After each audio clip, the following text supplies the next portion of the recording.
প্রিয় দর্শক, ব্যাঙ্গালোর বিপক্ষে চরম লজ্জায় ম্যাচ হেরে সংবাদ মাধ্যমে এসে কলকাতার অধিনায়ক রাহানে কি বলল ফিজকে নিয়ে। ফিজের মতো আর যদি বলার থাকতো তাহলে আমরা এই ম্যাচটি জিততাম। দর্শক, খবরের বিস্তারিত জানুন পুরো প্রতিবেদনে। আইপিএল এর সর্বশেষ মৌসুম কলকাতার হয়ে খেলায় ইডেন গার্ডেনের স্টেডিয়াম খুব ভালোভাবেই চেনেন ফিল সল্ট। 400রও বেশি রান করে কলকাতা শিরোপা জয়ে বড় অবদান রেখেছিলেন ইংলিশ ওপেনার। ব্যাঙ্গালোর শুরুটা হয়েছে নিজেদের চেনা মাঠ ইডেন গার্ডেনে। ইনিংসের প্রথম ওভার থেকে কলকাতার পেসার কিংবা স্পিনারদের উপর তাণ্ডব চালাতে থাকে সল্ট। 25 বলে পেয়ে যান হাফ সেঞ্চুরির দেখা।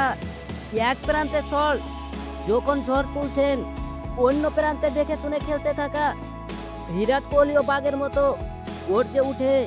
বিরাট কোহলিও পেয়েছেন হাফ সেঞ্চুরির দেখা। আর এতেই মূলত অতি সহজে বেঙ্গালুর জয়ের ধার প্রান্তে পৌঁছে যায়।